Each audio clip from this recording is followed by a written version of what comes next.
Hey guys, it's Super Galaxy 795, and I'm back at you with another cricket project, day 3. And this is the project called Crickets and Mealworms. So what I do to cut the budget cheaper is to have the crickets and the mealworms together. I don't know if this is bad or not, but yeah. Probably because the crickets are trying to, like, one cricket was trying to eat this mealworm. Hold on. He's trying to eat this one. But then his exoskeleton was too hard, so he gave up eating them. And now these scavengers now only eat the corpse of the dead crickets. Because I see 3 dead crickets was in here. And they just ate them all. Like, ate them from the abdomen, split them in half. So this one gone under the corn. So I put all the hay on top of their eggs. So the eggs are under there, so you can't get it. And then here is like the worms, the super worms, because guys, it's better to buy super worms than mealworms, because the mealworms they turn into beetles instantly sometimes. Well, not sometimes, but that's their life cycle. And the super worms won't. So yeah, that's good. And so right now, as you're seeing right now, they all are traveling and going into the potato. You can actually see them in there now. They're all traveling into this potato, and there's one looking. Sorry, guys. So yeah, these super worms are living in this potato right here, which I got the stick. And some just dig underneath the ground. Yeah, I was just hiding, sleep like these ones right here, like that one. That one is about to come out the ground right now. The difference between a mealworm and a superworm is that superworms are much larger and they have a black tail, and mealworms are just smaller, simpler versions. There's a cricket.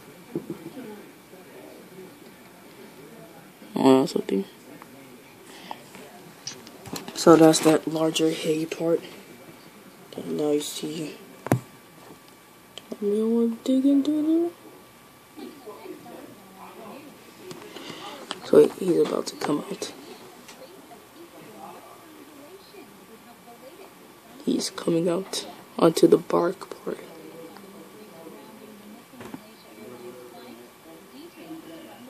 So yeah, that's why I'm fully looking. Now he's going under the little house part. And I don't have them crowded, I just have them with the crickets on the ground, and they just burrow on the ground. So yeah.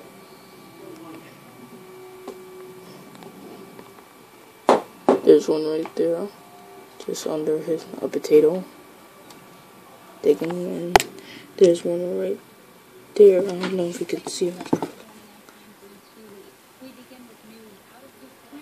One over there.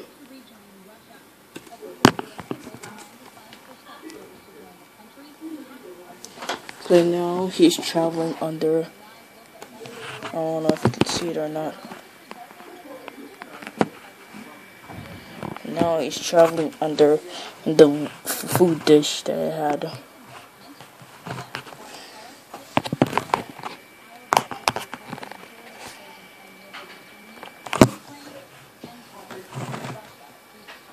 And now these are just digging out the dried up potato.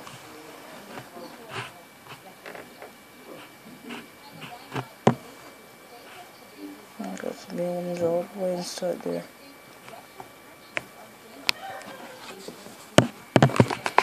Sorry. So yeah. Now this one is just digging under there. He's right here, just digging around.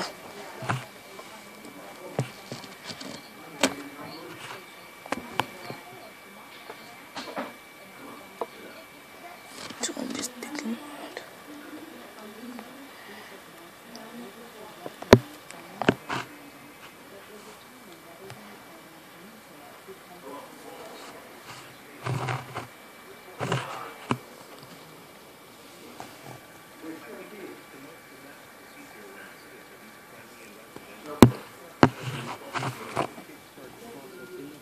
If you can hear close, you can hear them communicating.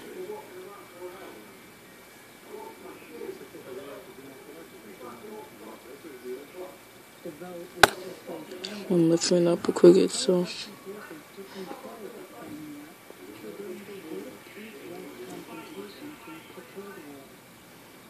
the cricket's trying to figure out why it's shaking.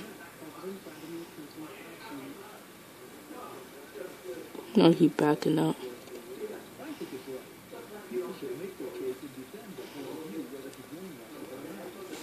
Oh, he's gonna start popping out of the ground somewhere.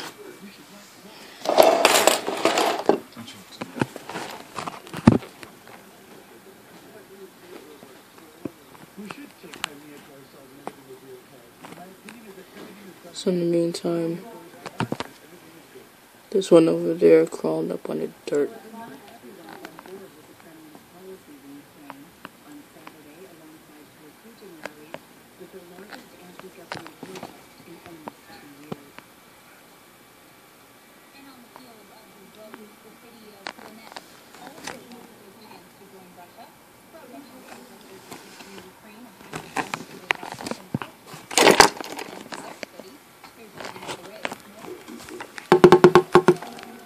Somehow they react to a vibration. But there's one coming right there. The ground is puffing up a little. Or bubbling up.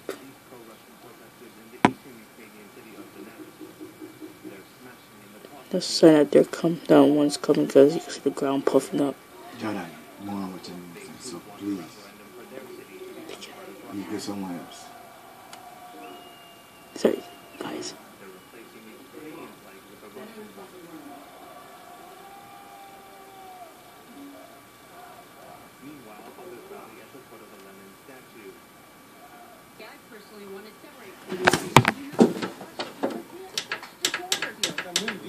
We are one people, we in Russia. We are one people. To unite, they're saying it's some kind of unification. It's a natural process. Slavic people will be together. That is for sure. Western countries say the referendum vote in neighboring Crimea is being held at the barrel of a gun, raising tensions to the highest they've been since the Cold War. We are getting new information on the missing Malaysia Airlines jet. Malaysian authorities examine a flight simulator that was confiscated from the home of one of the pilots. In a recent press conference, they pleaded Asian governments to uncover sensitive radar data in the massive search. Here is Bob McCall with the latest.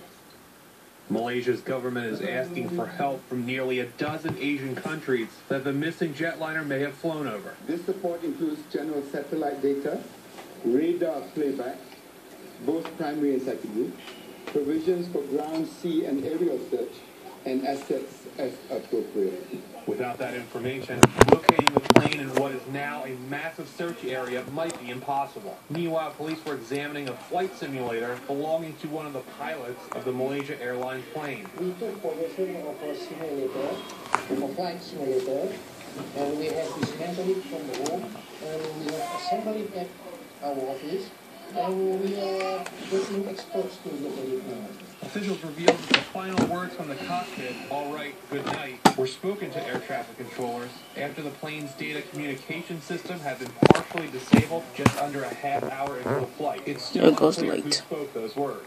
That comes a day after the government confirmed that the plane was deliberately diverted and may have flown as far north as Central Asia or south into the vast reaches of the Indian Ocean. Bob McCall, Associated Press. And some of the family members of those missing are finding the thought of burying their relatives without a body just unimaginable. With the majority of the passengers on Flight 370 of Chinese descent, families are devastated by the thought of having to bury a loved one without any trace of a body.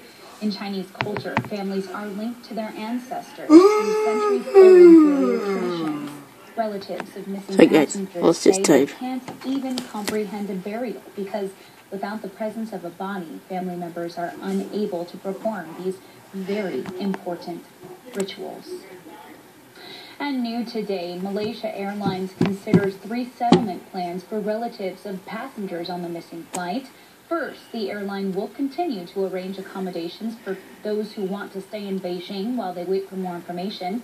Next, the airline says it will book flights for people who want to fly to Malaysia. Finally, the airline will provide return tickets for those who want to go home, but most family members have decided to wait it out in Beijing. Still to come on One America News. 5 days after the Harlem building explosion, the debris is cleared.